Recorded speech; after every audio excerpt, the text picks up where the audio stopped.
l'onction de Dieu est là. Lève les mains, lève les mains, lève les mains. Il est là parmi nous. Il agit On baisse et puis la voix. pour la gloire de Dieu. Le Paraclet est là. Il est là parmi nous. Il agit puissamment pour la gloire de Dieu. Ouvre la bouche et magnifie le nom de l'Éternel. Bénis le nom de l'Éternel, magnifie son nom. Nous te bénissons, nous te rendons grâce, nous t'exaltons, nous t'élevons en dignité. Merci Seigneur, gloire à toi Seigneur, louange à toi Seigneur. Leria Santa Rabaki Norobo Sonte Keshinda Rabasanta. Lekete Keshinda Rabasonte Keshinda Rabasanta. Et Yakara Santa Rabashida Rabasanta. Merci Seigneur.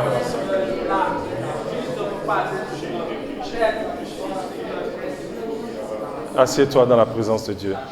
Esprit de Dieu, Esprit de Dieu, nous t'invitons. Baisse la tête, ferme les yeux. Invitons parmi nous. Esprit de Dieu. Chante aussi. Esprit de Dieu, nous t'invitons. T'invitons parmi nous. Le Saint-Esprit est l'Esprit de paix. L'Esprit de Dieu qui fait toutes choses selon la pensée de Dieu. Saint-Esprit, nous avons besoin de toi cet après-midi. Viens nous instruire dans les voies de Dieu. Et donne-nous un cœur pour comprendre. Donne-nous des oreilles pour entendre ce que l'oreille humaine n'entend pas. Et donne-nous des yeux pour voir la gloire du Père, afin que nous attachions à cette gloire. Viens nous donner le discernement sur tout feu étranger, afin que tes bien-aimés s'en écartent et qu'ils soient animés du zèle de l'Éternel. Au nom de Jésus-Christ de Nazareth, tu es en charge de nous instruire dans la vérité, conduis-nous dans toute la vérité au nom de Jésus. Amen. Acclame le Seigneur, acclame le Seigneur, acclame le Seigneur. On se lève pour acclamer le Seigneur. Amen. Assieds-toi. Assieds-toi. Nous continuons donc notre enseignement sur le thème de ce week-end jeûne, le feu étranger. Prenons Lévitique 10 et à 7. Hier, ça a été notre thèse de base, Lévitique 1, 10 et à 7. Les fils d'Aaron, Nabdad et Abihu, prirent chacun un brasier et mirent du feu et posaient du parfum dessus. Ils apportèrent devant l'Éternel du feu étranger, ce qu'il ne leur avait point demandé. Verset 2.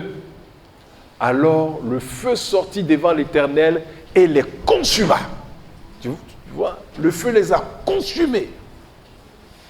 Alors ce qu'on a vu hier, cet incident est choquant.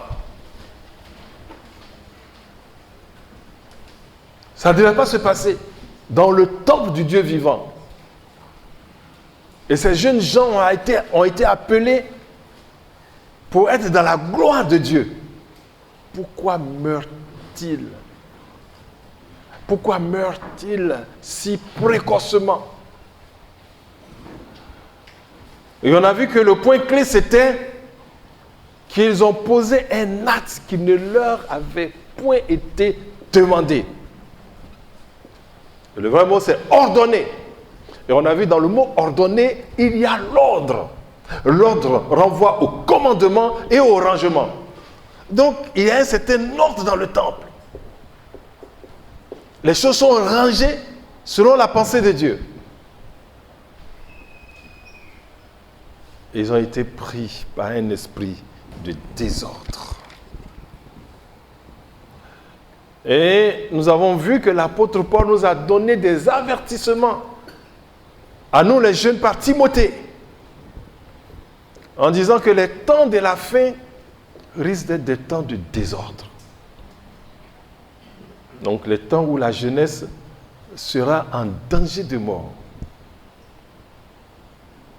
Et aujourd'hui, nous allons aller plus loin pour découvrir l'autel des parfums. Pour cela, nous prenons nos Bibles dans Exode 30, versets 1 à 10. Exode 30, 1 à 10. Tu feras un autel pour brûler des parfums. Tu le feras de bois d'acacia. Sa longueur sera d'une coudée et sa largeur d'une coudée. Il sera carré et sa hauteur sera de 2 coudées. Tu feras les cornes qui sortiront de l'autel. Tu le couvriras d'or pur, le dessus, les côtés tout autour et les cornes, et tu y feras une bordure d'or tout autour. Tu feras au-dessous de la bordure 2 anneaux d'or aux 2 côtés. Tu en mettras aux 2 côtés pour recevoir les barres qui serviront à le porter. Tu feras les barres de bois d'acacia et tu les couvriras d'or. Tu placeras l'autel en face du voile qui est devant l'arche du témoignage, en face du propitiatoire qui est sur le témoignage, où je me rencontrerai avec toi.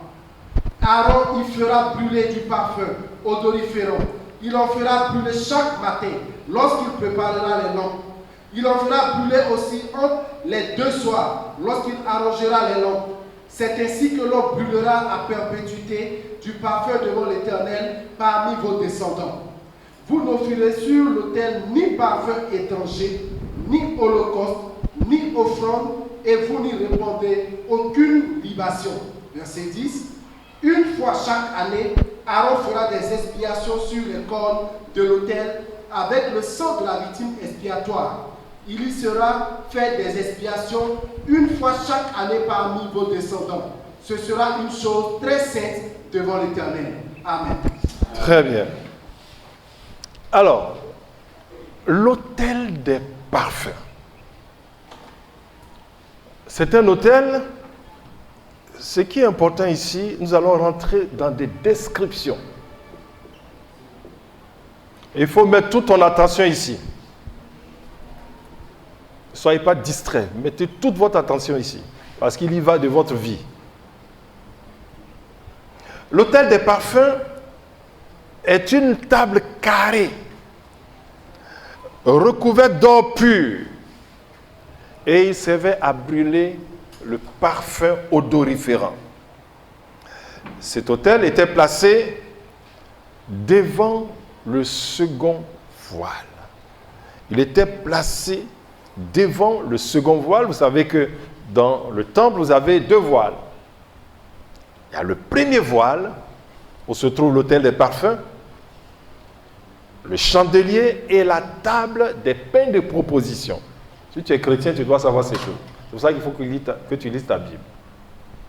Ensuite, il y a un deuxième voile qui sépare ces objets de culte à d'autres objets de culte où se trouve l'arche de l'alliance. Amen.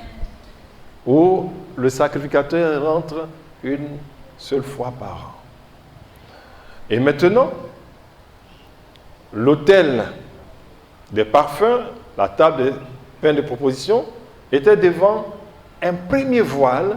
Ce premier voile sépare donc le parvis, sépare l'autel des parfums du parvis. C'est la grande cour où se trouve l'autel des reins, où on fait les sacrifices, et puis la cuve des reins pour la purification. Vous allez sur Internet, vous allez trouver le temple, la composition du temple. Alors, ce qu'il faut savoir, revenons au verset 7 de Exode 30. Verset 7. Voici l'ordonnance de Dieu. Et il a dit à Aaron, il fera brûler du parfum odoriférant et il en fera brûler chaque matin lorsqu'il préparera les lampes. On n'a pas dit Nadab, on n'a pas dit Abihu. On dit Aaron, leur père. Les choses de Dieu sont précises. Et on dit qu'en verset 8, il en fera brûler aussi entre les deux soirs lorsqu'il arrangera les lampes. C'est ainsi que l'on brûlera à perpétuité du parfum devant l'Éternel parmi vos descendants. Vous savez que cet autel, c'est la prière des saints qui montent vers le trône de Dieu. C'est ta prière, c'est ma prière. Tu vas voir qu'à la résurrection de Jésus, lorsqu'il est monté au ciel, eh bien, Satan a été précipité. Vous allez voir que l'autel, eh bien, il y a un parfum qui monte vers le ciel. C'est ta louange, c'est ma prière.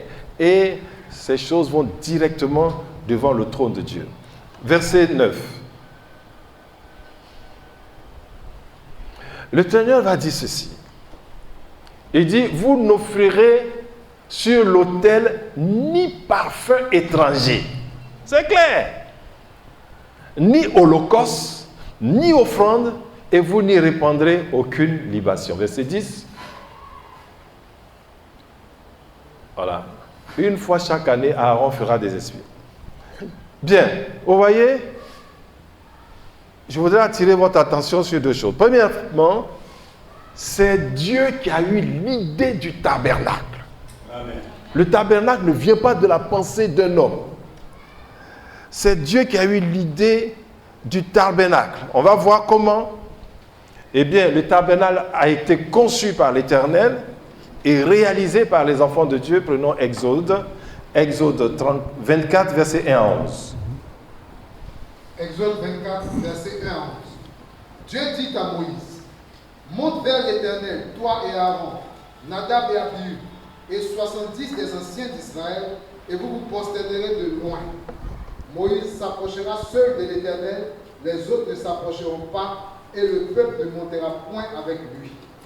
Moïse vint rapporter au peuple toutes les paroles de l'Éternel et toutes les lois. Le peuple entier répondit d'une même voix, nous ferons tout ce que l'Éternel a dit. Moïse écrivit toutes les paroles de l'Éternel. Puis il se leva de bon matin, il bâtit un autel au pied de la montagne et dressa 12 pierres pour les 12 tribus d'Israël. Il envoya des jeunes hommes, enfants d'Israël, pour offrir à l'Éternel des holocaustes et il molait des taureaux en sacrifice d'action de grâce. Moïse prit la moitié du sang qu'il mit dans des bassins et il répandit l'autre moitié sur l'autel. Il prit le livre de l'Alliance et le lut en présence du peuple. Il dit, nous ferons tout ce que l'Éternel a dit et nous obéirons. Moïse prit le sang et il le répandit sur le peuple en disant, voici le sang de l'Alliance que l'Éternel a faite avec vous selon toutes ses paroles. Moïse monta avec Aaron, Nadab et Abihu et 70 anciens d'Israël. Il vit le Dieu d'Israël sous ses pieds. C'était comme un ouvrage de saphir transparent, comme le ciel lui-même dans sa pureté. Il n'étendit point sa main sur l'élite des enfants d'Israël. Il vit Dieu et il mangeait et but. Amen. Bien, on va revenir sur ce passage, mais j'aimerais préciser que à cette étape de leur sortie d'Égypte, ils sont arrivés au mont Sinaï. Mais bien avant, dans Exode 3, lorsque Dieu se révèle à Moïse dans un buisson ardent, Dieu dit à Moïse, le signe que c'est moi qui t'envoie et que tu vas délivrer les enfants d'Israël, c'est qu'à votre sortie d'Égypte, vous allez adorer Dieu sur cette montagne.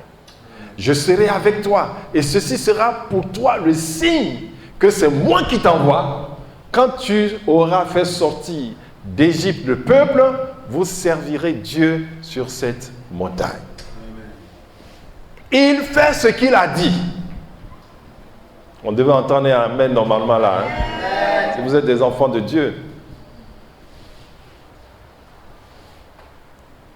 Et il a promis à Moïse.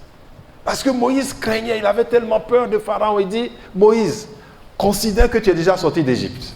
Parce que je te vois en train d'adorer Dieu sur cette montagne. Et c'est ce qui est en train de se passer. Ils sont vraiment sortis d'Égypte. Et comme il avait déclaré, il y a une escale qui est là. Et c'est là, au pied de cette montagne, ils vont faire alliance avec le Dieu d'Israël. Il y a une alliance entre Dieu et son peuple à ce niveau-là. Et c'est là que Dieu va donner ses lois aux enfants d'Israël. Allons-y, je reviens sur ce texte, Exode 24, verset 1, et puis on va défiler ensuite. Je vous avais dit que Nadab et Abihu ont été appelés par Dieu. Dieu dit à Moïse, voici ce qu'il dit, monte vers l'Éternel. Il dit, monte vers l'Éternel. Et qui dit, toi et Aaron, Nadab et Abihu. Et 70 des anciens d'Israël. Et vous vous prosternerez de loin.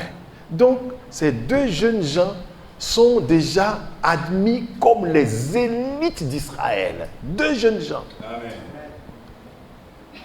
Élites. Parmi les 70 anciens, ils sont cités avec leur père pour aller devant le Dieu vivant. Ensuite, allons. Et la suite du passage nous montre que Aaron et ses deux fils, plus Moïse, vont voir le Dieu d'Israël vis-à-vis. Ils vont le voir, comme on voit Dieu là, ils le voient. Ils virent le Dieu d'Israël. Ils ont vu sous ses pieds, c'était comme un ouvrage de saphir transparent, comme le ciel lui-même, dans sa pureté. Et ils virent le Dieu d'Israël et il n'étendit pas sa main sur eux. Parce que personne ne peut voir Dieu et vivre. Nous, aujourd'hui, on peut le voir à cause de la grâce de Jésus.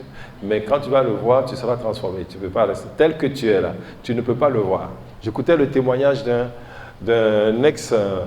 d'un quelqu'un qui était musulman et qui a vu la gloire de Jésus sur la croix. Et Jésus lui a dit, je t'aime. Il dit, lorsque Jésus lui a dit, je t'aime, il a été rempli de l'amour de Jésus.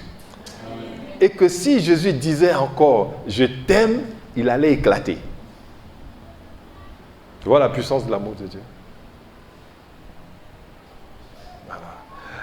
C'est pour cela qu'on ne sent pas sa présence. Parce que notre corps qui est là ne peut pas supporter. Entre lui et la présence, entre nous et la présence de Dieu, il y a le Saint-Esprit. Voilà. Mais le Saint-Esprit vient à cause du sang de Jésus qui ôte complètement toute iniquité, tout péché devant la face de Dieu en toi et moi. Et c'est pour cela que là où tu es, laisse-moi t'affirmer que tu es dans la présence de Dieu. Amen. Et ne joue pas avec cette présence. Donc, vous voyez que l'Éternel a tenu parole. Donc, cette étape au Sinaï n'était pas un hasard, mais l'accomplissement du plan de Dieu. Comme ta présence ici n'est pas un hasard, mais l'accomplissement du plan de Dieu. Amen. Donc, l'étape du Sinaï, c'était pour sceller l'alliance, verset 6, on peut voir ça. Et donc, après cette alliance, une élite du peuple est choisi pour entrer dans la présence de Dieu et Nadab et Abihu sont cités. Donc là où tu es, avec l'âge que tu as, où tu penses que tu peux encore t'amuser, fais attention parce que Dieu t'invite dans sa présence. Amen. Dieu t'invite dans sa présence. Tu es qualifié pour entrer dans sa présence. Il ne dit pas non, je suis jeune, je vais encore jouer. Non. Donc, Nadab et Abihu faisaient partie donc des privilégiés qui ont vu le trône de Dieu. Bien-aimé, ce que je vais te faire comprendre, c'est que une fois qu'on a vu la gloire de Dieu, qu'on a vu, on est rentré dans sa présence, en principe, ton comportement doit changer. Si tu es normal. si tu n'es pas condamné à mort, ton comportement doit changer. Donc, on peut se demander,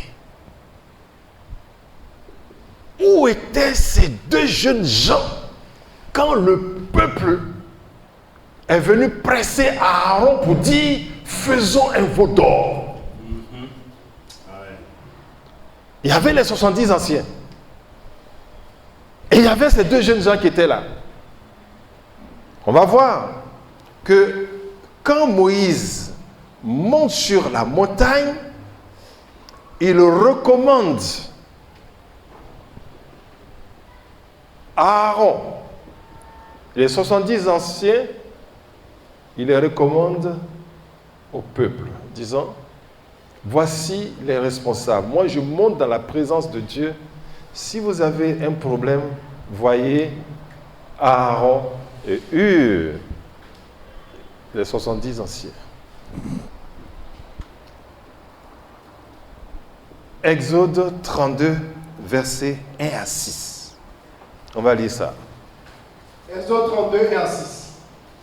Le peuple, voyant que Moïse tardait à descendre de la montagne, s'assembla autour d'Aaron et lui dit, allons, fais-nous un Dieu qui marche devant nous, car ce Moïse, cet homme qui nous a fait sortir du pays d'Égypte, nous ne savons ce qu'il est devenu.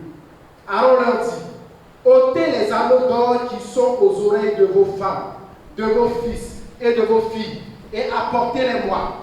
Et tous ôtèrent les anneaux d'or qui étaient à leurs oreilles, et ils les apportaient à Aaron. Il les reçut de leurs mains, jeta l'or dans un moule, et fit un veau en fonte.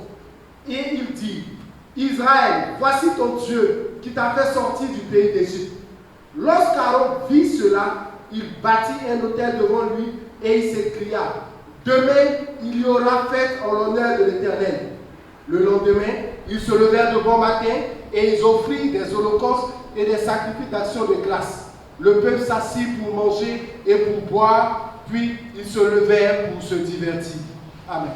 Alors, où étaient ces deux jeunes gens quand le peuple était en train d'entrer dans l'idolâtrie? Pourquoi n'ont-ils pas été animés par un zèle de Dieu pour dire non? Nous nous opposons. Amen. Parce que nous avons vu le Dieu vivant.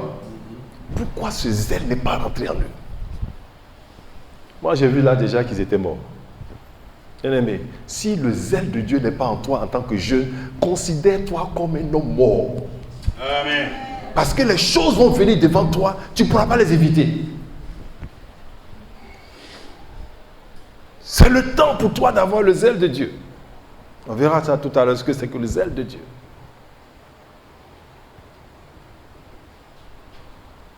La Bible nous parle en nombre 14, de 12 espions qui sont allés visiter la terre promise. Et lorsqu'ils sont revenus, 10 personnes ont dit que c'est un terrain dangereux. Nous sommes un peuple trop petit, trop faible pour affronter ce peuple-là. Deux jeunes gens, Josué et Caleb, se sont dressés. Ils ont dit, Amen. Non, nous allons partir. Amen. Nous serons vainqueurs. Amen. Si l'Éternel est avec nous, ils vont nous servir de pâture. Bien-aimé, c'est ça ta vocation. La vocation du jeune, c'est d'être animé du zèle de l'Éternel. Amen. Pourquoi Nadab et Abihu, après avoir vu la gloire de Dieu, sont restés indifférents? Bien-aimé, ils étaient déjà morts. C'est fini ça.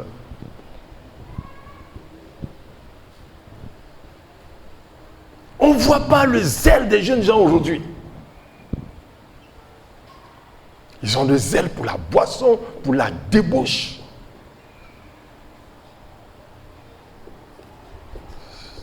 Gloire à Dieu. Le Saint-Esprit va nous faire changer toutes ces choses. Amen. Parce que nous sommes dans les temps derniers et le diable n'aura pas le dessus. Nous prions pour ce grand réveil qui arrive. Alors revenons à Exode 24, on va voir versets 12 à 18.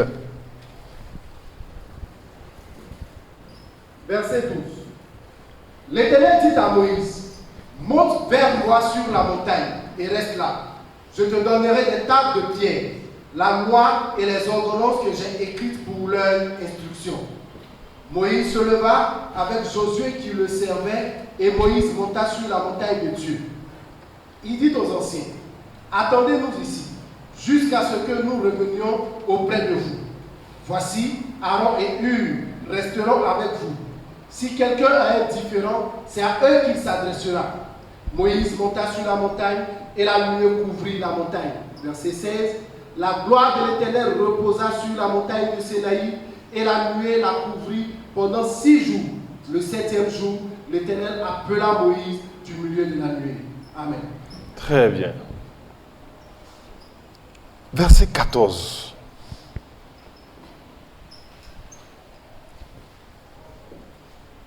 Et ils sont arrivés, Moïse, les 70 anciens plus Nadab et Abihu, sont arrivés sur la montagne à un certain niveau et Dieu dit stop.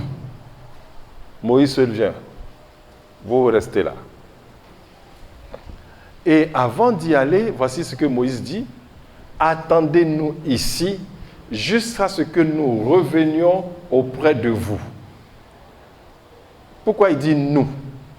Parce qu'il y avait un autre jeune homme qui s'appelle Josué. Amen. On parle beaucoup de Moïse, mais on oublie souvent Josué qui était un jeune homme rempli de zèle de Dieu. Moïse est resté 40 jours et 40 nuits sans boire ni manger. C'est pas ça? Mais pendant ce temps, Josué n'était pas dans la présence de Dieu, mais il attendait quelque part Moïse au pied de la montagne. A-t-il mangé? On ne sait pas. Ça m'étonnerait, puisque si vous lisez bien le passage, après le veau d'or, c'est lui et Moïse qui descendaient de la montagne. Et Josué dit à Moïse, j'entends des cris de guerre. Lui, c'est un homme de guerre. Moïse dit, non, ce n'est pas des cris de défaite ni de vainqueur, mais plutôt, j'entends des gens qui sont en train de chanter et danser. Tu vois, à cause de la révélation que Moïse a eue sur la montagne, il sait ce qui se passe en bas. Amen. Et Josué, lui, comme c'est un homme de guerre, c'est ce qu'il vit là, c'est ce qu'il prend pour lire les événements de la vie. Et c'est ça ton problème. Si tu prends ce que tu vis pour lire les événements de ta vie, tu seras toujours dans la servitude. Tu as besoin de la révélation de Dieu pour que les choses changent. Amen. Alléluia. Donc, je reviens au verset 14. Je n'ai pas fini le verset 14.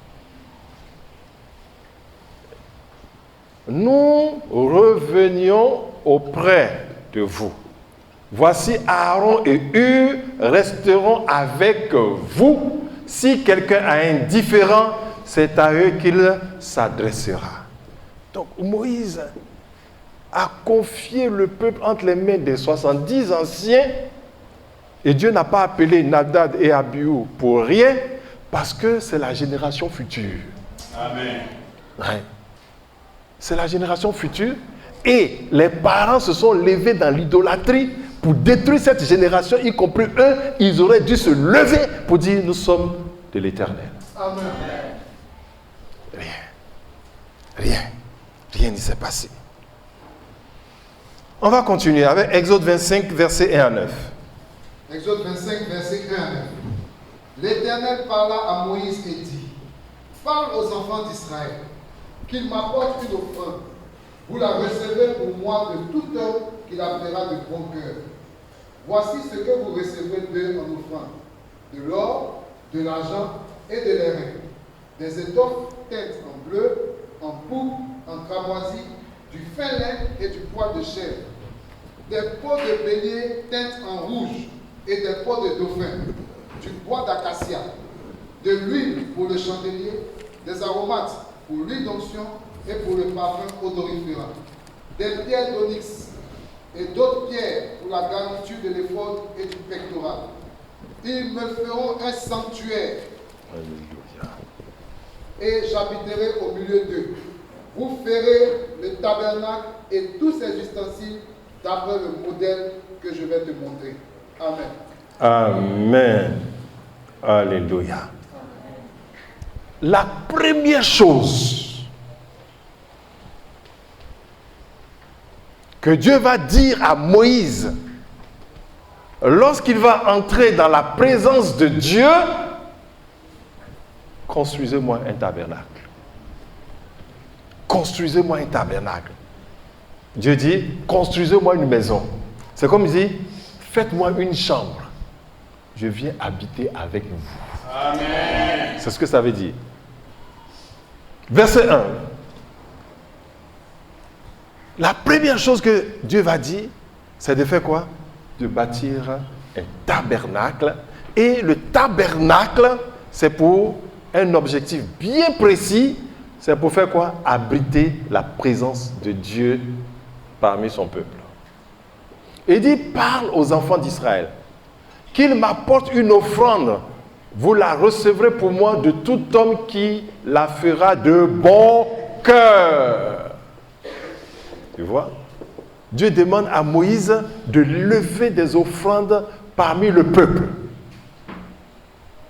Et on n'est pas obligé. On le fait de bon cœur.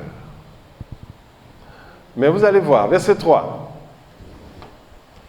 Dieu va donner la description des objets de l'offrande. Offrande d'or, d'argent et d'airain. Verset 4. Des étoffes teintes en bleu. Il n'a pas dit rouge. Et Dieu dit des étoffes teintes en bleu, en pourpre, en cramoisi. Dieu dit aussi, il a besoin du fin lin et du poil de chèvre. Bien-aimés, continuons. Verset 5. Des peaux de bélier, cette fois-ci, teintes en rouge, il n'a pas dit en jaune, et des peaux de dauphin, du bois d'acacia. Écoute, lorsque Dieu dit ces choses, il voit ça parmi le peuple. Amen. Il voit ça parmi le peuple. Et quand Dieu dit des peaux de bélier teintes en rouge, Moïse n'ajoute pas ensuite des peaux de chèvre. Ou bien Moïse a dit non, oui, en plus de cela, il nous faut des casseroles. Tu veux, c'est pour te dire que Moïse n'a rien à dire dans tout ce que Dieu fait. Il ne peut pas dire, Seigneur, on a besoin aussi des casseroles, non? Seigneur, on a besoin de tel bois, non? Non, il ne peut pas dire. Tout cela, Dieu décrit tout lui seul. Il donne la couleur, il donne les détails. C'est important que tu le saches, ce Dieu-là. Moi, je l'appelle le connaisseur. Amen. Il donne le détail. Moïse n'apporte aucune contribution. Il dit, Seigneur, le jaune serait plus intéressant, non? Mais il ne sait pas ce que Dieu va en faire. Donc celui qui t'a créé tel que tu es, c'est lui qui sait comment t'utiliser. Donc toi, tu n'as aucune contribution à dire, je vais aller là-bas, je vais aller ceci. Il donne tout le détail. Ensuite, à la fin, verset 9, il dit de faire tout d'après le modèle que je vais te montrer. Amen. Donc, le plan architectural, tous les éléments constitutifs, avec leur couleur, ça vient de qui? De Dieu. De Dieu lui-même. Donc, Moïse n'apporte aucune idée, rien de tout ce que Dieu lui dit de faire. Et puis, il lui donne l'ordre de dire de faire selon ce modèle. On va continuer avec Exode 25, versets 10 à 40. Verset 10. Ils feront une hache de bois d'acacia. Sa longueur sera de 2 coudées et demie, sa largeur d'une coudée et demie, et sa hauteur d'une coudée et demie. Très bon. Vous voyez, tous les éléments constitutifs du tabernacle sont décrits et détaillés à Moïse. Dieu décrit tout et il donne le détail à Moïse. Il décrit tout, les couleurs, tout. Le plan architectural. Donc, d'Exode 25, 10 à 40, il parle de l'arche de l'alliance. Il décrit l'arche de l'alliance. Ensuite, il parle de la table des pains de proposition. Ensuite, il parle du chandelier. Et au verset 40, prenons le verset 40, le modèle est révélé à Moïse. Amen. Au verset 40, le modèle est révélé. Il dit, regarde, il dit, regarde et fais d'après le modèle qui t'est montré sur la montagne. Bien-aimé, tu n'as pas inventé ta route sur la terre. Amen. Attends, quelqu'un qui donne des détails comme ça, c'est les détails de ta vie qu'il ne connaît pas. Où tu dois marcher, où tu dois mettre ton pied, quel habit tu dois porter. C'est pour ça que je l'ai appelé le connaisseur. Parce que je ne sais pas quel nom lui donner. Le connaisseur. Gloire à Dieu. Ensuite, Exode 26, versets 1 à 37, il s'agit de la description du tabernacle. Allons-y. Exode 26, 1 à 37. Tu feras le tabernacle de 10 tapis de fin lin retors et d'étoffes teintes en bleu, en pourpre et en cramoisi. Tu y représenteras des chérubins artistement travaillés. La longueur d'un tapis sera de 28 coudées et la largeur d'un tapis sera de 4 coudées. Non, Seigneur, 28 coudées c'est trop petit. Prenons 50 coudées.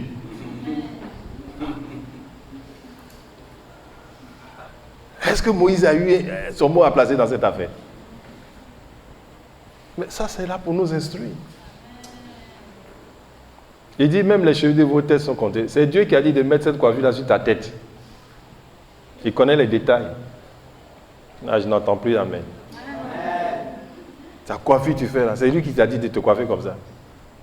S'il sait décrire le temple, toi tu es plus que le temple. C'est lui qui a fait tes yeux, ton nez. Seigneur, quelle est la couleur qui me convient pour ta gloire? C'est comme ça qu'on doit s'habiller. Et quand tu te lèves, tu t'habilles au hasard. Et les choses hasardeuses aussi t'arrivent.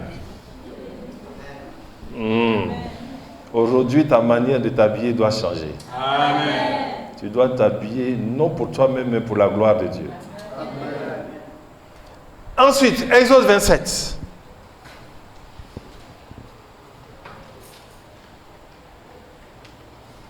Tu feras l'autel de bois d'acacia. Sa longueur sera de 5 coudées et sa largeur de 5 coudées.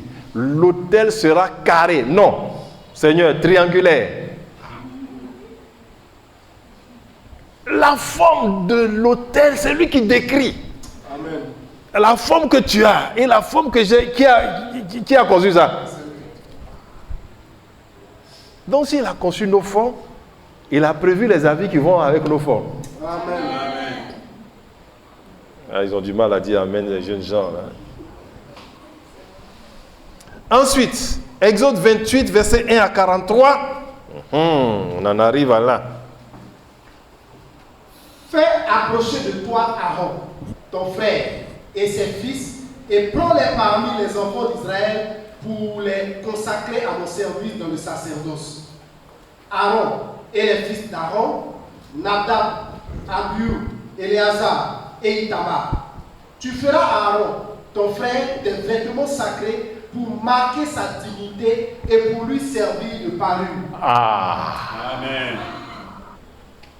Même le vêtement d'Aaron est comment? Est décrit. Je te signale que la Bible dit, nous sommes tous des sacrificateurs en Jésus-Christ. Amen. Donc on ne peut pas s'habiller n'importe comment. Gloire à Dieu. Vous voyez, donc les vêtements sont décrits. Ensuite, Exode 29, 1 à 37. Voici ce que tu feras pour les sanctifier, afin qu'ils soient à mon service dans le sacerdoce. Prends un jeune taureau et 2 béliers sans défaut, faits avec de la fleur de farine, de froment, des pains sans levain, des gâteaux sans levain pétris à l'huile et des galettes sans levain arrosées d'huile. Tu les mettras dans une corbeille en offrant le jeune taureau et les 2 béliers. Tu feras avancer Aaron et ses fils vers l'entrée de la tente d'assignation et tu les laveras avec de l'eau. Tu prendras les vêtements, tu revêtiras Aaron de la tunique, de la robe de l'éphod et du pectoral. C'est bon. Donc vous voyez, là Dieu est en train de décrire la cérémonie de consécration d'Aaron et ses fils. Même ça aussi c'est prévu. Prenons maintenant Exode 30, verset 1 à 10. Exode 30, verset 1 à 10. Tu feras un autel pour brûler des parfums. Tu le feras de bois d'acacia.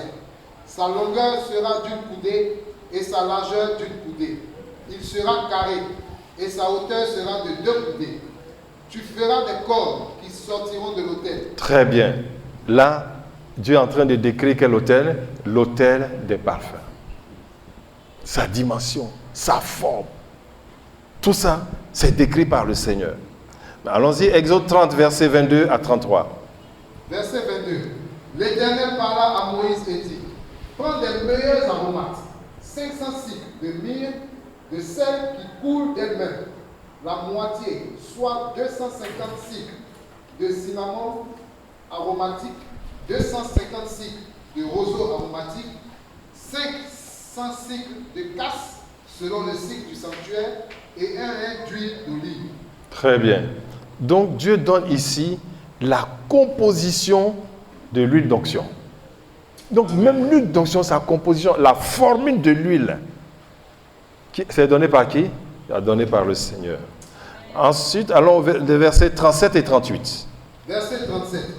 Vous ne ferez point pour vous de parfum semblable. Vous ne ferez point pour vous de parfum semblable. Ce qui signifie que lorsqu'on brûle le parfum dans le camp, on sait que c'est le parfum de Dieu qu'on est en train de brûler à cause de son odeur, une odeur spécifique.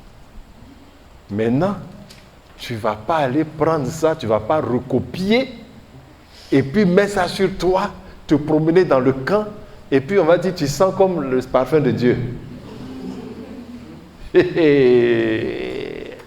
Si on te prend, on te lapide. Ouais. Parce que lorsque c'est brûlé dans le tabernacle et que l'odeur se répand dans le camp, chacun fait attention. Parce qu'on dit, c'est Dieu qui manifeste ainsi sa présence. Alléluia. Continue. Vous ne ferez point pour vous-même de parfum semblable dans les mêmes proportions. Vous le regarderez comme saint et réservé pour l'Éternel. Quiconque en fera de semblable pour le sentir sera retranché de son peuple. Amen. Ok. Voilà, on a tout décrit. Mais que pouvons-nous retenir de tout ceci? Premièrement, tu vois que tout ce qui concerne le tabernacle, depuis sa description jusqu'aux éléments constitutifs, l'Éternel a tout donné à Moïse. Tous les éléments du culte ont été également décrits et leur usage précisé. Donc, nous ne pouvons pas comprendre ou bien discuter les choix de Dieu, car c'est lui seul qui sait ce qu'il faut pour que sa présence soit manifestée au milieu de nous. Bien-aimé, ce que tu dois savoir, c'est que nous avons besoin de la présence de Dieu comme nos poumons ont besoin d'air. Amen. C'est ça. C'est dans cette présence que les choses nous réussissent. Dieu seul sait comment manifester sa présence. C'est alors lui seul qui va donner toute la description. Dieu seul sait qu'est-ce qu'il faut que tu fasses pour qu'il marche avec toi. Qui veut que Dieu marche avec lui? Ah, tu vois, mais si Dieu est avec toi, tu as toujours la victoire. Mais pour qu'il marche avec toi, tu as vu tout ce qu'il a décrit dans le temple? Même ta manière de marcher, ça doit être décrit. Eh oui. Parce que quand tu marches d'une certaine façon là, tu es en train d'invoquer quoi? Que ta démarche invoque la présence de Dieu. Amen. Parce qu'il y a des manières de marcher qui vont attirer des mauvais regards sur toi. Amen. Ou alors des injures. Amen. Ça. On va continuer. Exode 31, versets 1 à 4. Exode 31 et à 4. L'Éternel parla à Moïse et dit: Sache que j'ai choisi Betsaléel, fils d'Uri, fils de Hun, de la tribu de Juda. Je l'ai rempli de l'Esprit de Dieu, de sagesse, d'intelligence et de savoir pour toutes sortes d'ouvrages. Je l'ai rendu capable de faire des inventions, de travailler l'or, l'argent et les reins, de graver les pierres, à en chasser, de travailler le bois et d'exécuter toutes sortes d'ouvrages. Et voici, je lui ai donné une aide, Oholiab, fils d'Aïsamak, de la tribu de Dan. J'ai mis de l'intelligence dans l'esprit de tous ceux qui sont habiles, pour qu'ils fassent tout ce que je t'ai ordonné. La tente d'assignation, l'arche du témoignage, le propitiatoire qui sera dessus, et tous les ustensiles de la tente, la table et ses ustensiles, le chandelier d'or pur et tous ses ustensiles, l'autel des parfums, l'autel des holocaustes et tous ses ustensiles, la cuve avec sa base, les vêtements d'office, les vêtements sacrés pour le sacrificateur Aaron, les vêtements de ses fils pour les fonctions du sacerdoce, l'huile d'onction et le parfum odoriférant pour le sanctuaire. Ils se conformeront à tous les ordres que j'ai donnés. Amen. Vous voyez, même les ouvriers qui vont réaliser les différents objets de culte sont choisis par Dieu. Ce n'est pas Moïse qui les choisit. C'est Dieu qui les choisit. Parce qu'il sait ce qu'il a mis en chacun d'entre nous. Donc, là où tu es, qui que tu sois, il y a un don de Dieu en toi pour manifester sa présence. Amen. Mais qu'est-ce que tu fais de ce don-là? Peut-être pour toi, tu es une fille ou un jeune garçon, on te dit timide parce que tu ne parles pas. Et pour toi, c'est naturel. Et si ton silence était consacré? Amen. Tous tes camarades voyous, te voyant, on dit, mais attends, comment un homme normal peut rester comme ça, sans être attiré par les choses de la vie, en silence, sans dire des choses insensées? Il faut que je cherche. Comme quelqu'un qui disait ce matin, je vais avoir un comportement pour que mes camarades viennent me demander qu'est-ce qui se passe. Amen. Oui, c'est la manifestation de la présence de Dieu. Chacun d'entre nous a reçu un don de Dieu pour que sa présence soit manifestée au milieu de nous. Amen. Mais qu'est-ce que tu en fais? Il dit, il les a qualifiés pour faire tous les objets. Tu vois? Dieu il ne choisit pas des anges pour venir faire le travail. Il veut réaliser des choses glorieuses au milieu de nous. Est-ce qu'il est allé prendre des Égyptiens pour construire le tabernacle? Est-ce qu'il est allé demander qu'on aille prendre de l'or ailleurs? Ce qui était dans leur main était suffisant pour Dieu pour construire le tabernacle. Avec ce que tu as, si Dieu est l'architecte, eh bien, il va manifester sa gloire. Amen. Avec ce que tu as, avec ce que tu es, si Dieu est ton architecte et que c'est lui qui décrit les modèles de ta vie, tu vas manifester la gloire de Dieu. Amen. Est-il ton architecte?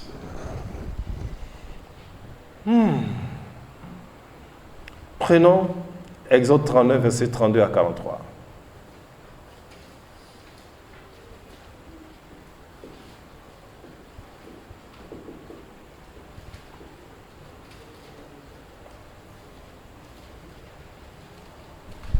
Exode 39 à partir du verset 32.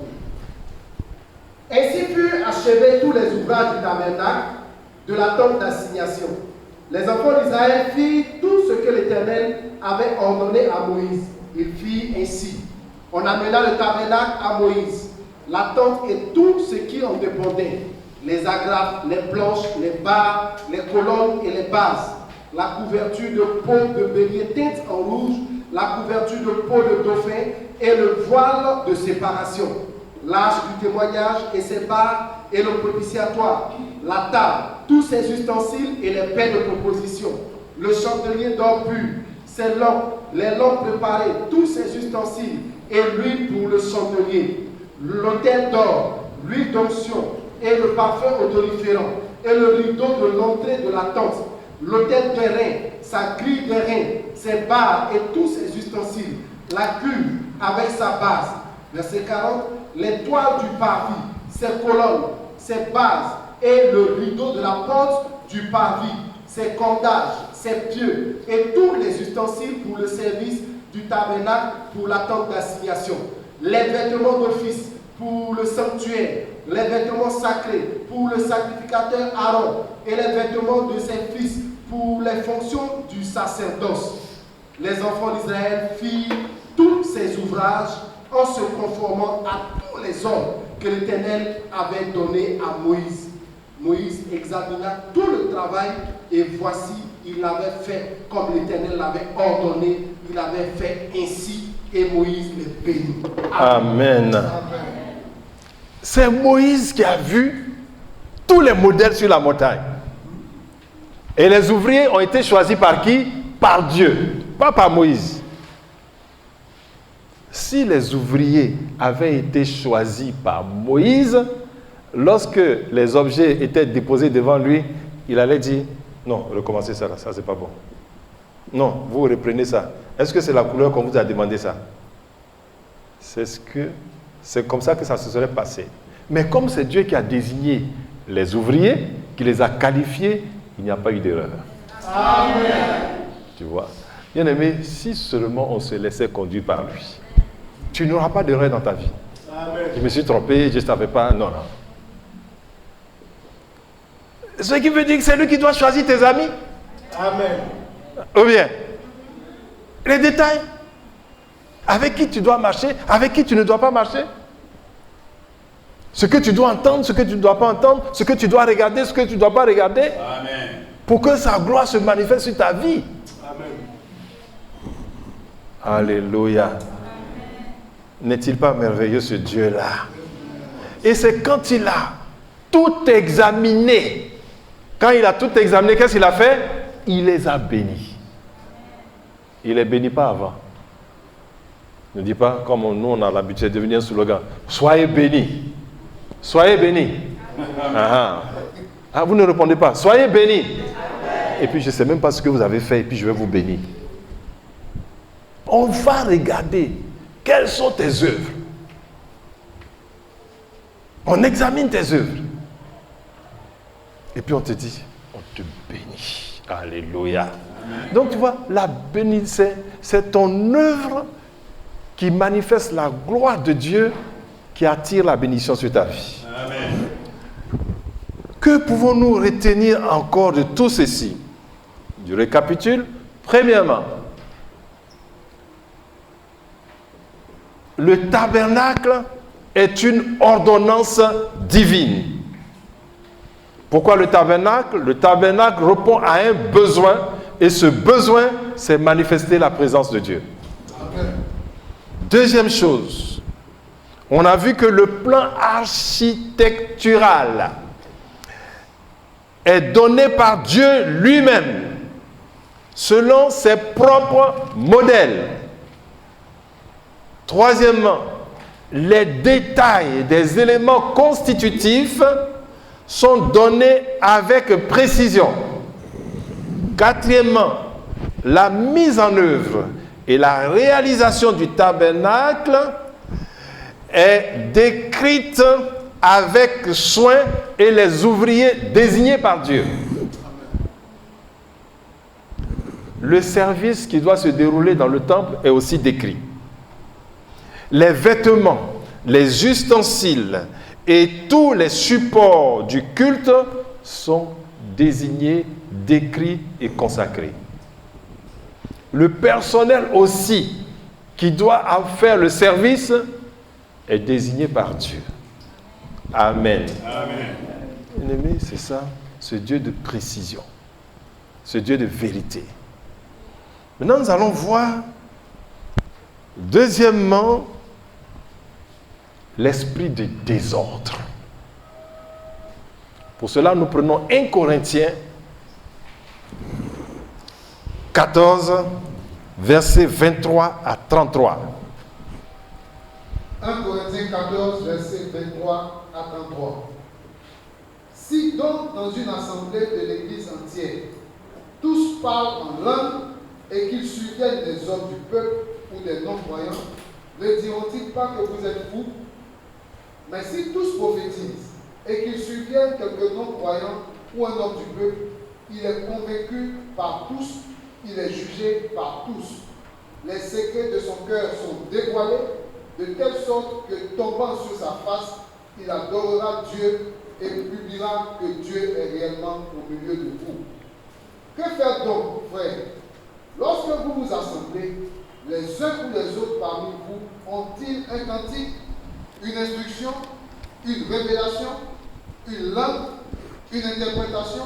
Que tout se fasse pour l'édification. En est-il qui parle en langue? Que 2 ou 3 ou plus parlent, chacun à son tour, et que quelqu'un interprète. S'il n'y a point d'interprète, qu'on se taise dans l'église et qu'on parle à soi-même et à Dieu. Pour ce qui est des prophètes, que 2 ou 3 parlent et que les autres jugent. Et si un autre qui est assis a une révélation, que le premier se taise. Car vous pouvez tous prophétiser successivement afin que tous soient instruits et que tous soient exhortés. Les esprits des prophètes sont soumis aux prophètes, car Dieu n'est pas un Dieu de désordre, mais de paix, comme dans toutes les églises des saints. Amen. Amen. On voit ici, on peut faire un parallèle avec ce qu'on vient de dire. L'apôtre Paul décrit le comportement que les chrétiens doivent avoir dans l'Église, notamment dans l'exercice du ministère ou des dons spirituels. Et la vérité clé, la phrase clé, c'est que Dieu est un Dieu de paix et non un Dieu de désordre. Dieu n'est pas un Dieu de désordre, mais de paix. Voyons la définition du mot désordre que donne la Bible ici. Le désordre du mot grec, qui est traduit par désordre, veut dire trouble, veut dire instabilité, dérangement, confusion. Bien-aimé, s'il y a l'instabilité dans ta vie, c'est le désordre. Amen. Les hauts et les bas dans la vie des jeunes. Aujourd'hui, tu es content, tu es joyeux, on t'envoie, tu t'en vas. Demain, tu deviens un démon. Ça, c'est quoi ça?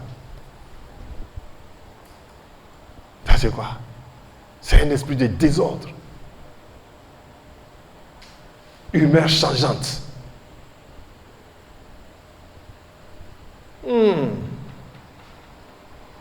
Instabilité, confusion, agitation, émeute pour ne pas dire rébellion. Les esprits des prophètes sont soumis aux prophètes à cause de la paix. Amen. Les esprits des enfants sont soumis aux parents à cause de la Paix. Je n'ai même pas entendu ça. Hein. Qu'est-ce que je viens de dire? Moi, je parle avec foi. Moi, je ne parle pas comme tu parles là. Qu'est-ce que je viens de dire?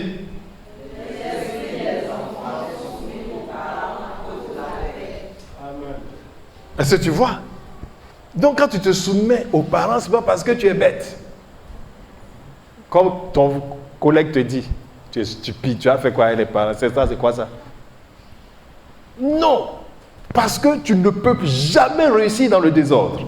Ah, ça c'est clair. Aucune œuvre ne peut réussir dans le désordre. Ce qui va dans le désordre, ça va à la destruction. Amen. Il te faut la paix pour que tu réussisses. Tu vois, entre l'Esprit Saint et puis les prophètes, qui est grand? Qui est plus grand? C'est le Saint-Esprit. Mais le Saint-Esprit se soumet au prophète, il met dans sa bouche une parole de révélation. Et puis il ne dit pas. Le Saint-Esprit ne le tue pas. Ah oui?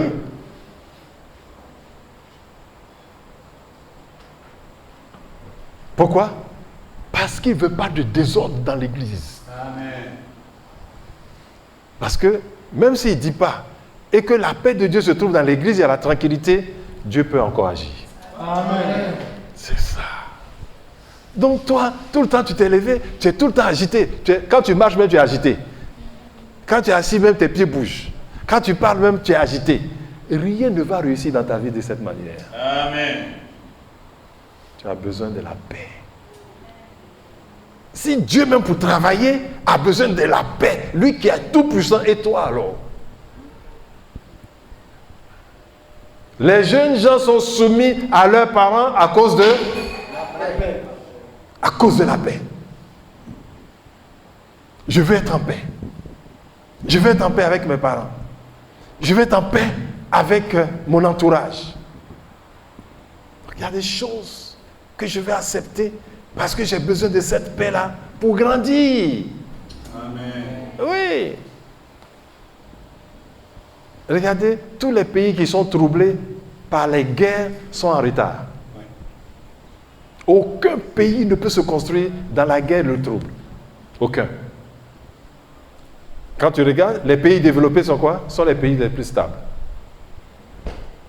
Tu dois tirer l'instruction, c'est une loi. Rien ne peut se construire sans la paix.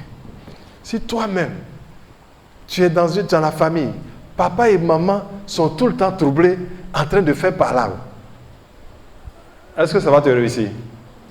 Je n'entends pas ta voix. Est-ce que ça va te réussir?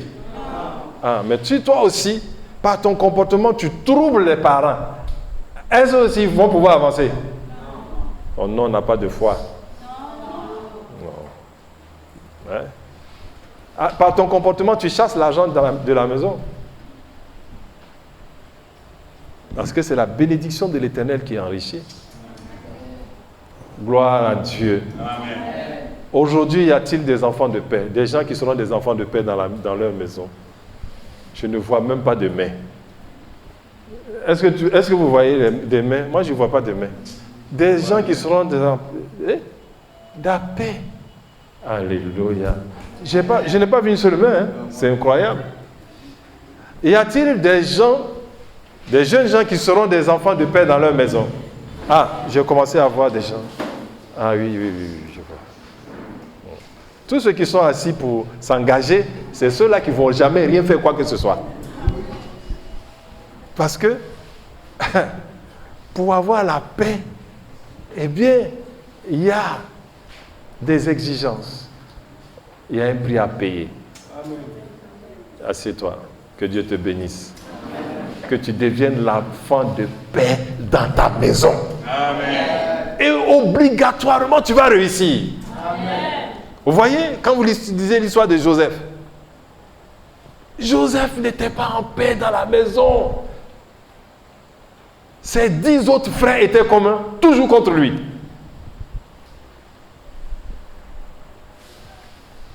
Et après, qu'est-ce qu'ils ont fait? Ils l'ont vendu. Et comme lui, c'est un enfant de paix, ils l'ont vendu et ils l'ont amené dans une maison. Qu'est-ce que Joseph a fait dans cette maison? Joseph a fait la paix dans cette maison. Et la bénédiction a accompagné. Et c'est parce qu'il a fait la paix dans cette maison. Il n'a pas troublé le foyer de Potiphar. Il a préféré aller en prison que de troubler le foyer de Potiphar. Et quand il est parti en prison, il a apporté la paix à des gens qui étaient troublés. Amen. Et donc, le jour où Pharaon était troublé, Ah, les chansons disent, je connais un enfant de paix qui est dans la prison. Pharaon dit, qu'on m'amène cet enfant de paix.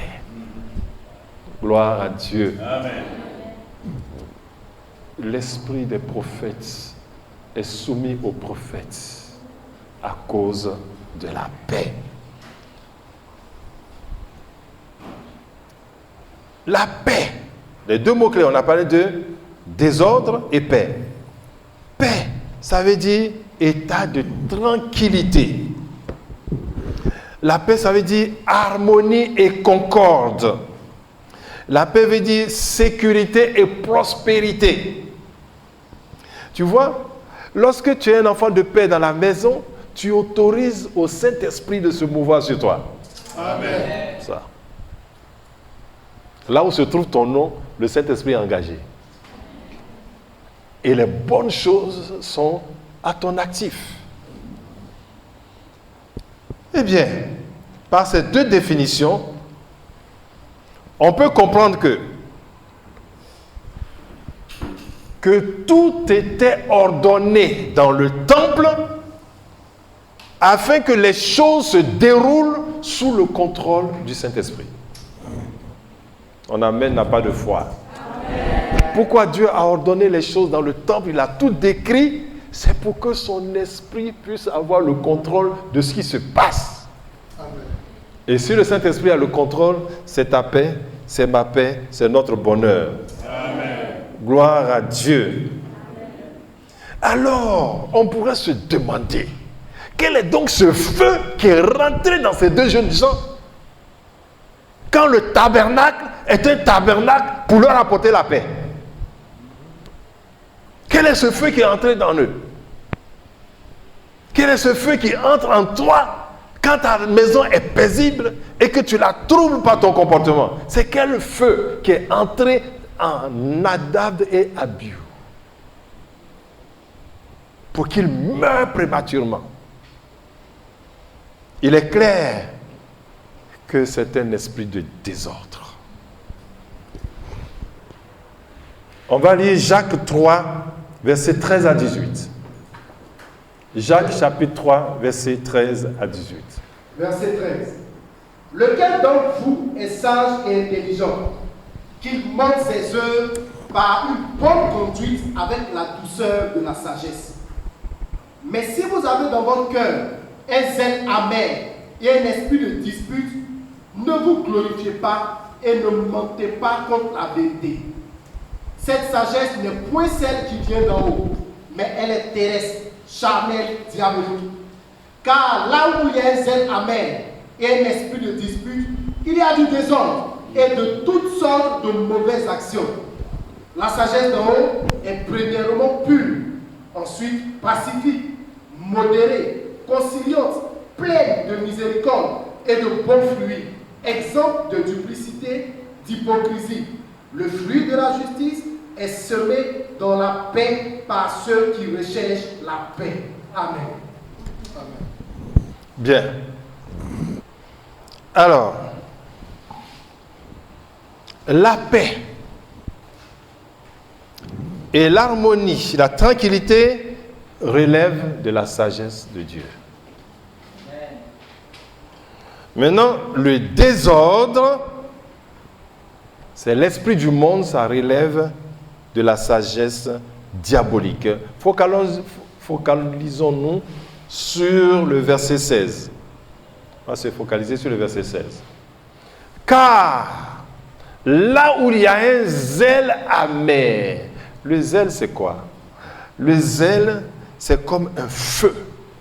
Le zèle c'est l'ardeur ou la détermination avec laquelle on fait les choses et on agit plus qu'il n'en faut. C'est ça le zèle. Maintenant, quand le zèle devient amer, ça veut dire que ça apporte du trouble. Là où il y a un zèle amer et un esprit de dispute, il y a quoi? Du désordre et toutes sortes de mauvaises actions. Amen. Ce qui veut dire que lorsque tu entres dans le désordre, tu veux faire des mauvaises choses. Voilà pourquoi le feu est venu les consumer. Voilà pourquoi tous les jeunes gens, comme on entendait ce matin, ils font le désordre, ils vont faire de mauvaises actions et ils vont mourir prématurément. Vraiment dommage. Que cela ne soit pas votre partage.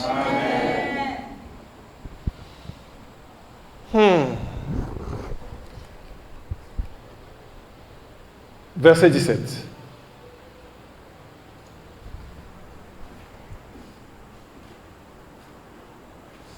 Nous allons prendre Jean chapitre 2, verset 13 à 17. Allons-y, Jean chapitre 2, verset 13 à 17. Jean chapitre 2, verset 13 à 17. La Pâque des Juifs était proche et Jésus monta à Jérusalem. Il trouva dans le temple les vendeurs de bœufs, de brebis et de pigeons et les changeurs assis. Ayant fait un fouet avec des cordes, il les chassa tous du temple, ainsi que les brebis et les bœufs. Il dispersa la monnaie des changeurs et renversa les tables. Alléluia. Et il dit aux vendeurs de pigeons, ôtez cela d'ici. Ne faites pas de la maison de mon père une maison de trafic. Ses disciples se souvinrent qu'il est écrit, le zèle de ta maison me dévore. Amen. Verset 13. La Pâque des Juifs était proche et Jésus monta à Jérusalem, verset 14. Et il trouva dans le temple les vendeurs de bœufs, de brebis et de pigeons et les changeurs assis dans le temple, dans la maison de son père.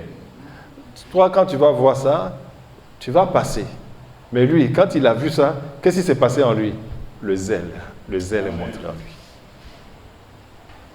Donc, il va faire un fouet, des cordes, et avec le zèle, il va renverser tout et les chasser. L'a-t-il fait avec les disciples?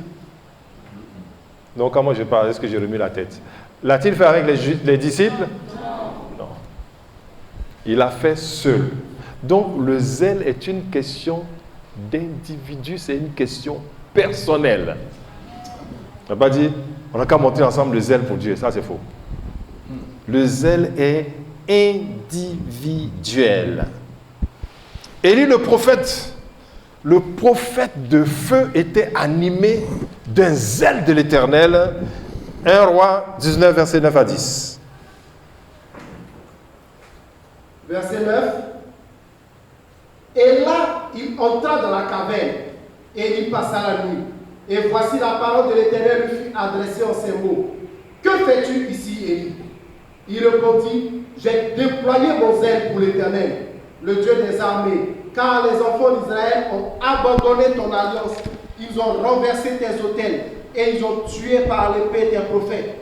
Je suis resté, moi seul, et ils cherchent à m'ôter la vie. Amen. Voilà.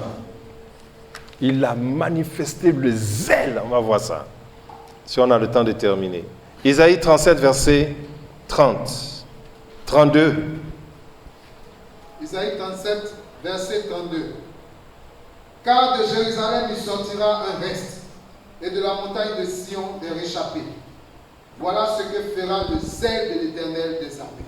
Alléluia. Amen. Voilà ce que fera quoi? Le zèle de l'Éternel des armées. Ce qui signifie qu'il y a un zèle en Dieu lui-même.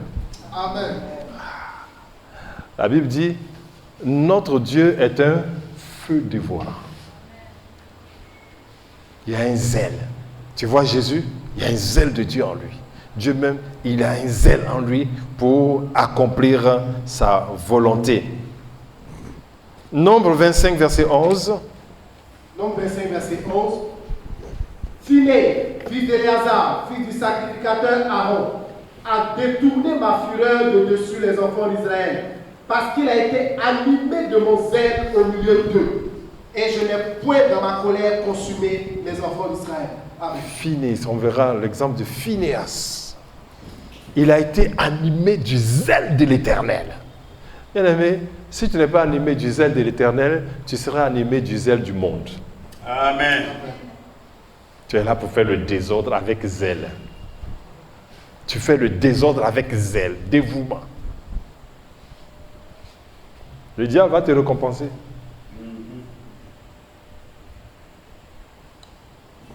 Que le zèle de l'Éternel t'anime.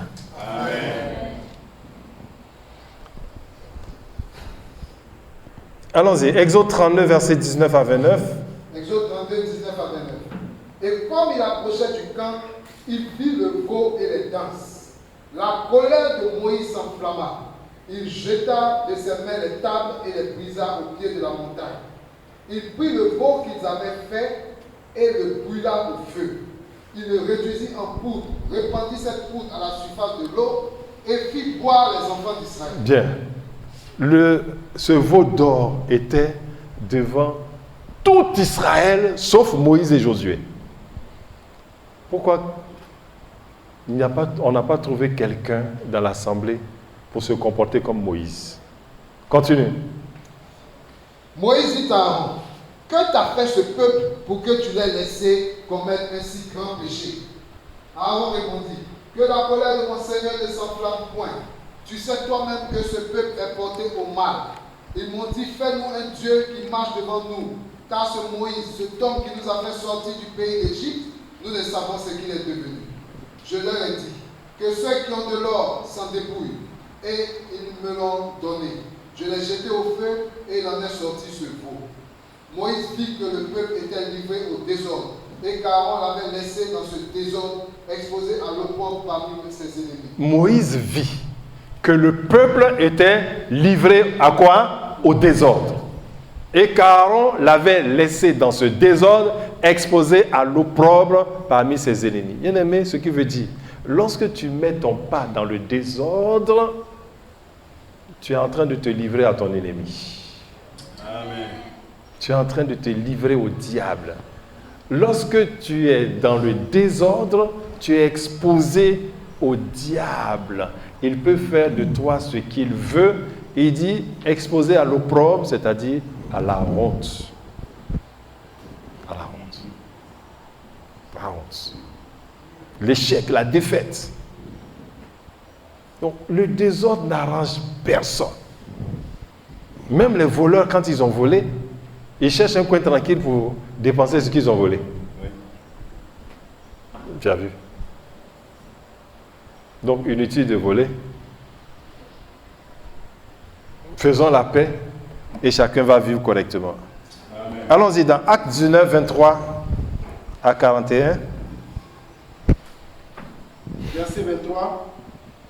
Il suivait à cette époque un grand trouble au sujet de la voie du Seigneur.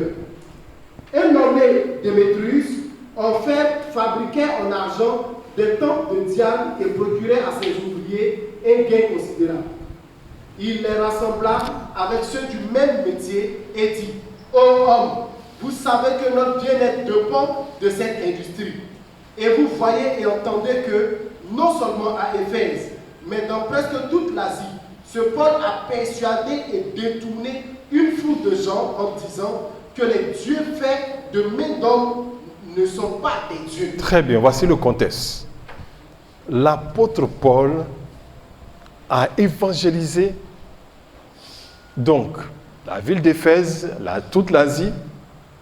Et quand il est arrivé chez Démétrius, celui-là, il fabrique des idoles et il les vend comme des petits pains. Avec l'évangile, qu'est-ce qui va se passer? Ils vont tous abandonner les idoles. Donc, il va avoir une baisse dans son chiffre d'affaires. Voilà. Il va avoir une baisse dans son chiffre d'affaires. Donc, qu'est-ce qu'il va faire? Il va convoquer une réunion. Allons-y. Verset 27. Le danger qui en résulte, ce n'est pas seulement que notre industrie ne tombe en discrédit. C'est encore que le temple de la grande déesse Diane ne soit tenu pour rien. Et même que la majesté de celle qui est révérée dans toute l'Asie et dans le monde entier ne soit réduite à néant. Ces paroles les ayant remplies de colère, ils se mirent à crier. Grande est la Diane des Éphésiens. Toute la ville fut dans la confusion. Ils se précipitèrent tous ensemble au théâtre, entraînant avec eux Gaius et Aristarque, macédoniens, compagnons de voyage de Paul. Paul voulait se présenter devant le peuple, mais les disciples l'en empêchèrent. Quelques-uns même des Asiaques, qui étaient ses amis, envoyèrent vers lui pour l'engager à ne pas se rendre au théâtre. Les uns criaient d'une manière, les autres d'une autre, car le désordre régnait dans l'assemblée. Vous avez vu, pour aller contre l'évangile, afin de briser l'élan de l'évangile, qu'est-ce qu'ils ont fait? Ils ont créé le désordre. Vous voyez que le désordre ne fait pas l'affaire de Dieu. Amen. Ne vous mettez jamais dans des choses de désordre. Ça ne fait pas l'affaire de Dieu et ça provoque toujours la colère de Dieu. On va lire 1 Thessaloniciens 3, versets 5 à 12. Pardon, 2 Thessaloniciens 3, 5 à 12. 2 Thessaloniciens 3, versets 5 à 12. Que le Seigneur dirige vos cœurs vers l'amour de Dieu et vers la patience de Christ. Nous vous recommandons, frères, au nom de notre Seigneur Jésus-Christ, de vous éloigner de tout frère qui vit dans le désordre. Qu'est-ce qu'il a dit? De vous éloigner de tout frère qui fait quoi? Qui vit dans le désordre. Allons-y. Et non selon les instructions que vous avez reçues de nous.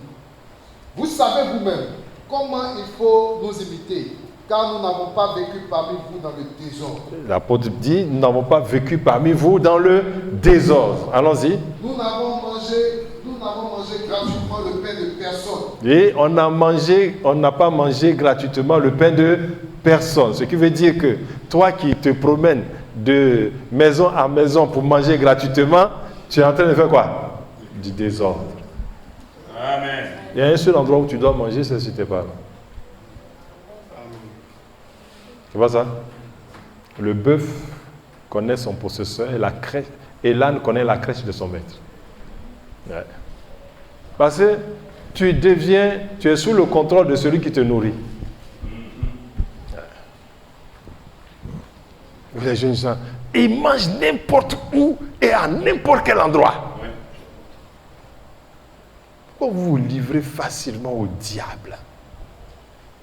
N'importe où, n'importe quel endroit. Il appelle ça chez mon ami.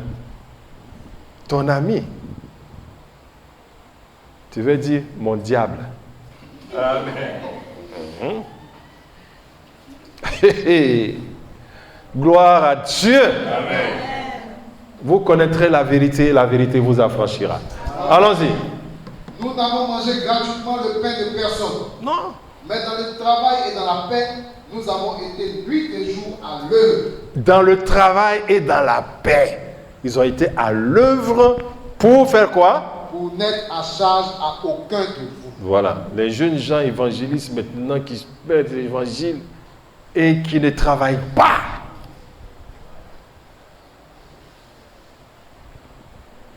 Et ça entraîne le désordre.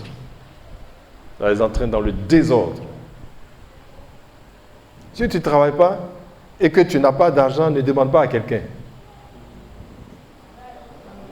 Et ne mets pas la pression sur quelqu'un. Ouais. Allons-y. Verset 9. Ce n'est pas que nous n'en eussions le droit, mais nous avons voulu vous donner en vous-même un modèle à imiter. Toujours le modèle. Allons-y. Car lorsque nous étions chez vous, nous vous disions expressément, si quelqu'un ne veut pas travailler, qu'il ne mange pas non plus. Si quelqu'un ne veut pas travailler, qu'il ne mange pas non plus. Si quelqu'un ne veut pas travailler, qu'il ne mange pas non plus. Si tu, à la maison, travailler là, ça ne veut pas dire un emploi, dit travailler, fais une activité. Si dans la maison, tu ne fais pas d'activité, la Bible dit de faire quoi? Tu ne dois pas manger. Tu dois travailler. Allons-y. Nous apprenons cependant qu'il y en a parmi vous. Nous apprenons cependant qu'il y en a parmi vous.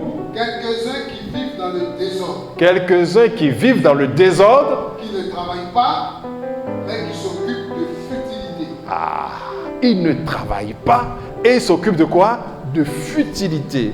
Bien aimé, la futilité, c'est l'activité de Satan. Donc, lorsque vous allez vous rencontrer entre amis, vous dites de quoi vous parlez? Non, C'est rien, on parle seulement. Ça, on appelle ça futilité. Vous êtes recruté par le diable. Amen. Parce que Dieu l'a éjecté de son plan.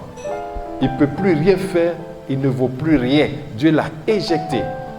Il est pour la destruction. Donc il ne peut faire que des choses futiles. Et comme il s'ennuie, il cherche à recruter des jeunes gens. Vas-tu te faire recruter? Ton nom n'a même pas de foi.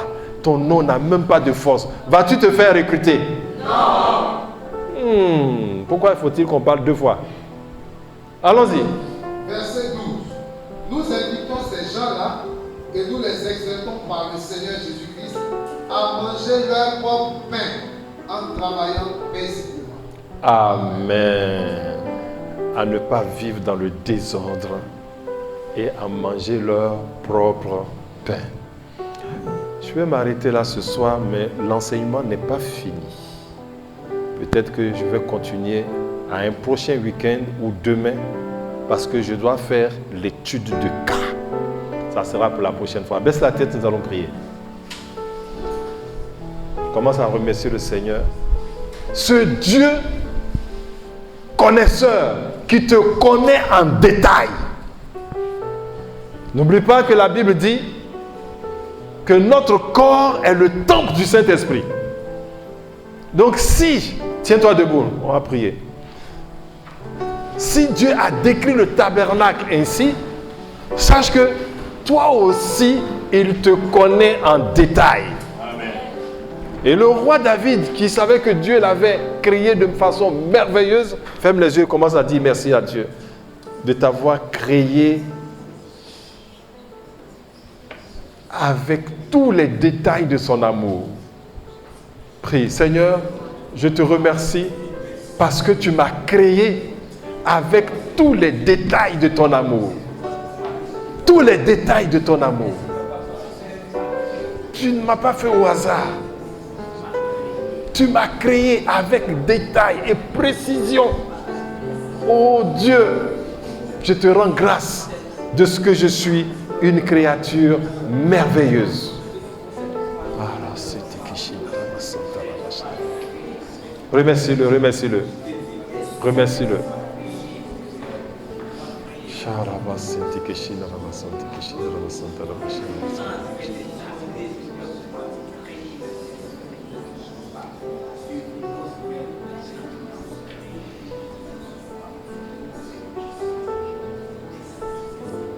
Assieds-toi.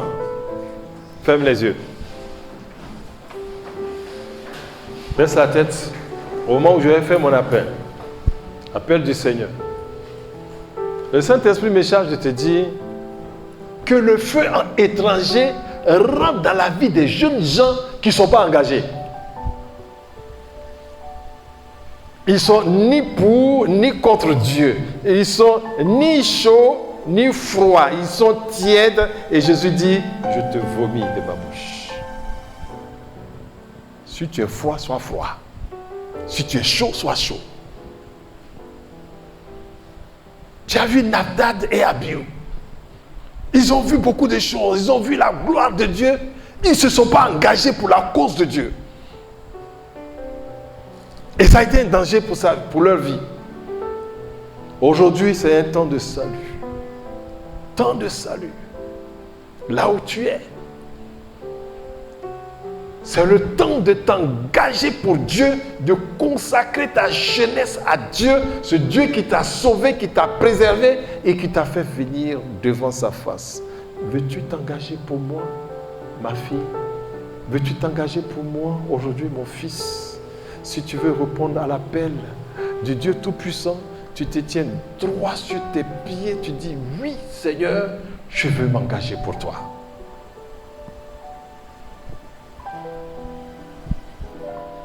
Alors que tu es debout, tu mets ta main sur ton cœur.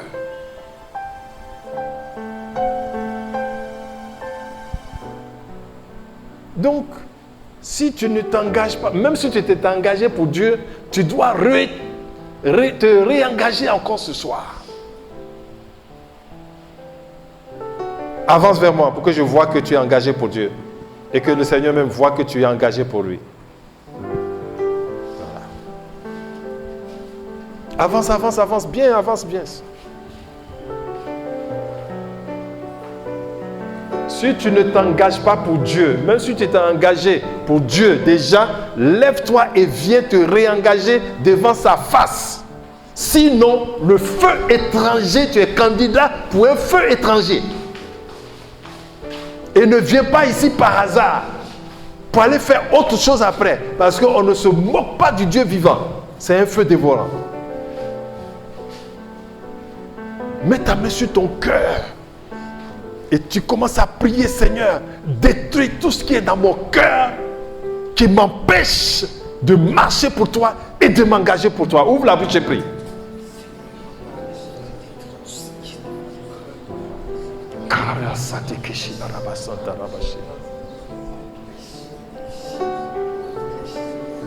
Prie. Seigneur, j'ai vu ce soir que tu as tout prévu, tu as décrit tous les détails du temple. Seigneur, tout détail qui est en moi et que tu n'as pas prévu, Seigneur, ôte cela par ton sang. Jésus, ôte cela par ton sang.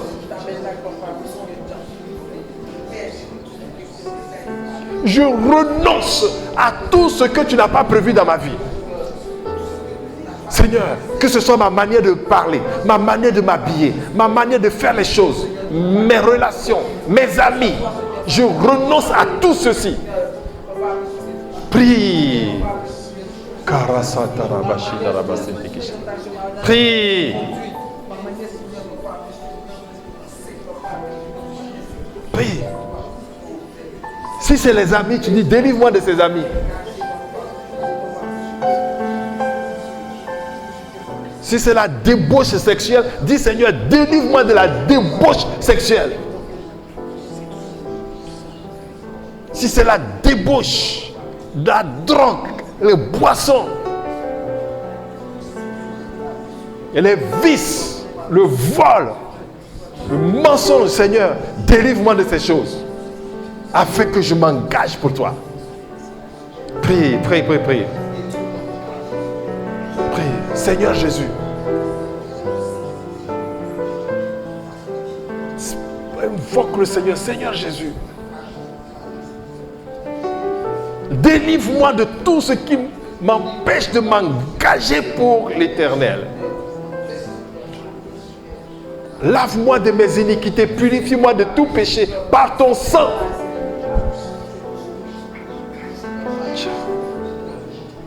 Viens dans ma vie et fais de moi un fils, une fille de l'éternel.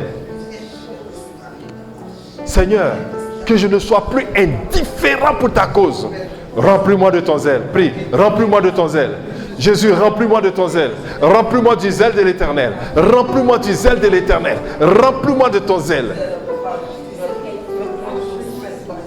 Au nom puissant de Jésus-Christ de Nazareth. Amen. Garde le silence, je prie pour toi. Nous te rendons grâce et nous te bénissons parce que tu as fait toutes choses. Ces jeunes gens sont à toi parce que c'est toi qui les as créés. Tout esprit impur qui les réclame, il n'a rien créé et qui les réclame, qu'il soit maudit au nom de Jésus. Toute main obscure, que ce soit une relation amicale, professionnelle, quel que soit le lien qui réclame ces jeunes gens qui n'ont pas créé, détruis leurs œuvres. Tout goût qu'ils ont mis en eux pour créer le lien, que ce goût-là disparaisse. Le goût du désordre, le goût du péché. Au nom de Jésus. Merci Seigneur. Que le parfum de ta gloire soit répandu sur eux au nom de Jésus. Le parfum de ta gloire, afin que partout où ils passent, ils répandent le bon parfum de Christ. Au nom de Jésus. Amen. Remercie le Seigneur, il va à ta place, remercie le Seigneur. Vous avez été édifié par ce message, vous voulez de plus amples informations? N'hésitez surtout pas à nous contacter au numéro suivant 02 02 10 17 08 35 27 38. Shalom et que Dieu vous bénisse.